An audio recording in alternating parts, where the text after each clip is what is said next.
আব্বার ইন্তেকালের পরে মাননীয় প্রধানমন্ত্রী জনাব তারেক রহমান যখন জানতে পারেন, তিনি আমাদের সঙ্গে কথা বলার পরে যখন আব্বার ইচ্ছা জানতে পারেন, তিনি অতি শীঘ্রই সিদ্ধান্ত নেন যে তাকে জাতীয় কবরস্থান সেখানে দাফন ইনশাআল্লাহ সম্পন্ন করা হবে। আমরা পরিবারের পক্ষ থেকে মাননীয় প্রধানমন্ত্রীর প্রতি এবং তার সরকারের প্রতি কৃতজ্ঞ যে তারা তার ইচ্ছাটাকে, আব্বার ইচ্ছাটাকে একটু সম্মান দিয়েছেন। সেই জন্য আপনাদের কাছে আবারও অনুরোধ যে আব্বার জন্য আপনারা দোয়া করবেন, তাকে যেন আল্লাহ সুবহানাহু ওয়া তাআলা জান্নাতুল ফেরদৌস দান করেন। আজকে আপনাদের ইনশাআল্লাহ এখানে আব্বার জন্য দোয়া করার জন্য আমরা সবাই হাত তুলব। আমাদের যিনি দোয়া করতে এসেছেন, পড়াতে এসেছেন, যাকে আমি বিশেষভাবে যে দুজনকে আমরা আমন্ত্রণ জানিয়েছি, একজন আমাদের মুফতি আব্দুল্লাহ মামুন ভাই, তাকে আপনারা এখানে পঞ্চগড়ে আগে দেখেছেন, তিনি অনেকটা সময় এখানে কাটিয়েছেন।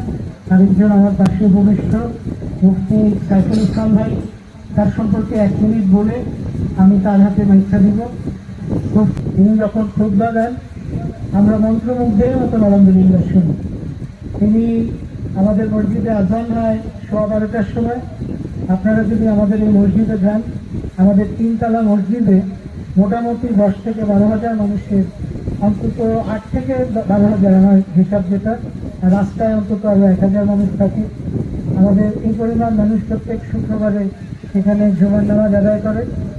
সেই মসজিদে তিনি খুতবা যখন দেন, প্রতিটা মানুষ অত্যন্ত মনোযোগের সঙ্গে আলহামদুলিল্লাহ শুনে। আর যেটা আমরা করতে পারলাম না, যেহেতু জোহর এবং আসরের সময়, তার আলহামদুলিল্লাহ তার সুরেলা কণ্ঠে তিনি যে কি অসাধারণ সুন্দর তেলাওয়াত করেন, আপনারা যারা এইখানে গেছেন তারা শুনেছেন।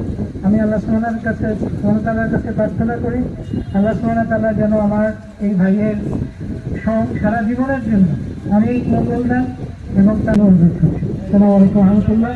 আপনারা ভালো থাকবেন, আব্বার জন্য অনুগ্রহ করে দোয়া করবেন।